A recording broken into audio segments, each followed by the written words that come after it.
Good morning po. Tayo po'y mag-aral ng salita ng Diyos. 1 Corinthians chapter 13, verse 13. Kaya't ang tatlong ito ay nananatili, ang pananampalataya, pag-asa, at pag-ibig. Ngunit ang pinakadakila sa mga ito ay ang pag-ibig. And then basahin natin sa English Bible yung sinasabi po sa 1 Corinthians chapter 13, verse 8. Yung unang bahagi lamang po. Sabi po diyan, love never fails. So, today, pag-usapan natin, ano ba yung problema? Bakit maraming relationships ang hindi nananatili? At balik part 2 po ito ng pag-aaral natin yesterday. Siguro sasabihin ng iba, Pastor, baka naman hindi totoo talaga yung pag-ibig niya, kaya marami talagang nagkakaproblema sa buhay mag-asawa at maging sa mga relationship na nag-i-exist ngayon sa mundong ito. Well, kapatid, walang problema sa Diyos. Sabi nga dyan, love never fails Hindi po problema yung pag-ibig ng Diyos. Kadalasan po ang may problema po tayo. At hindi ko po pwedeng isa-isahin yung problema kasi napakarami po niyan. Titingnan lamang natin yung mga malalaking factors kung bakit po ang isang relationship ay hindi na itataguyod o nananatili. Sasagutin natin yung tanong na bakit maraming mga relationship ngayon ang hindi nananatili. So, unang-una yan, posible. Sa umpisa pa lang, hindi na tama. Kasi kailangan po God-centered ang relationship Ibig sabihin, Diyos ang pangunahin sa lahat at susundin natin yung kanyang salita. At ito po yung sinasabi sa 2 Corinthians chapter 6, verse 14. Huwag na kayong makipag-isa sa mga di sumasampalataya. Maaari bang magsama ang katuwiran at ang kalikuan? O kaya ang liwanag at ang kadiliman. So dito marami na kagad ang nagkakaproblema. Nakikipagrelasyon sa mga di mananampalataya. So yung mga kabataan dyan, manliligaw kahit sino lang. O di kaya naman makikipag-boyfriend, girlfriend, papasok sa relationship, hindi tinitignan yung pananampalataya na napakahalaga sa Biblia. Dapat po magkaisa kayo pagdating sa pananampalataya. Kaya alam niyo po, yung isang relationship na hindi God-centered, hindi talaga yan magtatagal. Sa bandang huli, pangangatawanan nyo na lamang yan at magtitiisan kayo. Kapag nakapangasawa kayo ng di mananampalataya, talagang may problema po yan. Marami akong nakitang mga taong dumadaan sa ganyang problema ngayon. Hingin na lang natin yung grace ng Lord para maitaguyod yung ganyang klaseng relationship. Number 2 po yung kawalan ng kahandaan, unpreparedness or kapabayaan, carelessness.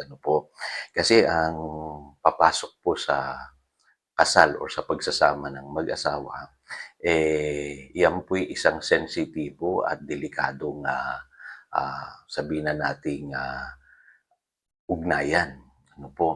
Kasi si Satanas ayaw niya yan na ang tao nagkakaroon ng commitment sa isa't isa.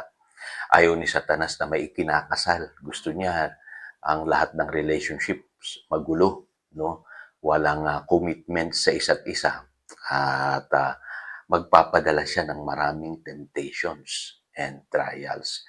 Kaya sa umpisa pa lang, dapat paghandaan na natin ito. Kaya maraming relationships hindi nagtatribe kasi hindi naghahanda at pinapabayaan pa yung kanilang pagsasama bilang mag-asawa. Ang sabi po sa Proverbs 22 verse 3, kung may darating na panganib, ang matalino'y nag-iingat. Ngunit di ito pansin ng mangmang kaya siya napapahamak. So malinaw po, tayong mga Christians dapat matalino tayo.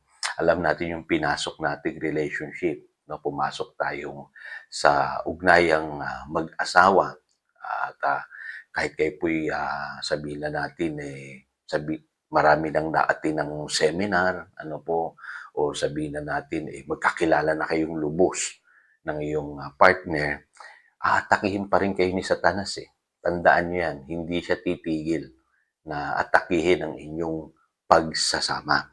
Kaya dapat lagi po tayong handa at nagbabantay. At lagi niyong tatandaan, hindi kayong mag-asawa ang magkaaway. Ang kalaban niyo ay ang diablo. Kaya dapat kayong mag-asawa, magtulungan kayo na magtagumpay at itaguyod ang inyong pagsasama. Pangatlo yung tinatawag na lack of commitment, kawalan ng commitment sa relationship. Kasi sabi sa Ephesians chapter 5:32 to 33, ito'y isang dakilang hiwaga na aking inihahayag tungkol sa kaugnayan ni Kristo sa Iglesia. Pansinin po ninyo, no? Anong klaseng commitment dapat ang mag-exist sa mag-asawa? Katulad ng pagmamahal ni Christ sa church. So, ang lalim nun, pastor. Ganon po kalalim ang commitment ng pagsasama ng mag-asawa. Kaya sabi po rito, kaya't kayong mga lalaki, mahalin ninyo ang inyong asawa gaya ng inyong sarili. Mga babae, igalang naman ninyo ang inyong asawa. So, yung pala ang pinagbasihan ng pangangaral ni St. Paul, yung pag-ibig ni Kristo sa iglesia, sa church, Kaya ang pag-ibig ni Kristo nagbibigay yan ng seguridad, security, Kailangan po yung pagsasama ng mag-asawa, secured yan in God's love, At the same time, dapat secured kayo sa pag-ibig ninyo sa isa't isa. Mahalaga po yung tiwala, Kailangan tiwala kayo sa isa't isa. Ganun po dapat ang pagsasama. May kasiguruhan.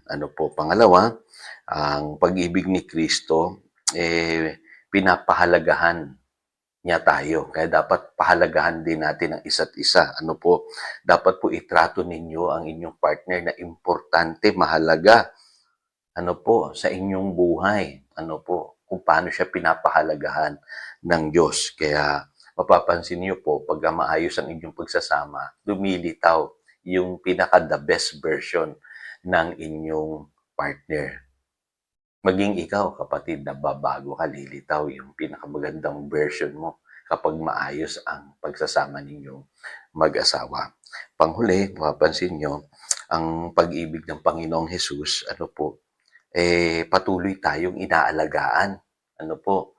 Kahit tayo nagkukulang. Alam niyo po, ganun po kasi ang commitment na dapat meron tayo. Dapat ang relationship inaalagaan. Kaya dapat sensitive tayo sa needs ng isa't isa, at yung pangangailangan as a total person, dapat po ma-address natin, sa ating pong partner sa buhay. Kaya napakahalaga po na ang relationship talaga, inaalagaan po yan, everyday po yan. At hindi dapat kayo makakalimot na paalalahanan ang inyong sarili na dapat ninyong alagaan at ingatan ang bawat isa. So tayo po'y manalangin. Dakilang Diyos, salamat sa pag-aaral na ito. At muli, pinapanalangin ko ang lahat ng mga nakikinig sa aking may asawa. Itaguyod mo po yung kanila pong relationship, pagpalain mo sila at ang kanilang pagsasama. Salamat po. Yan ang aming panalangin. In Jesus' name we pray. Amen. Again, ito si Pastor Jojo nagpapaalala upang daluyan tayo ng pagpapala, manatili tayo sa kanyang salita. Good morning.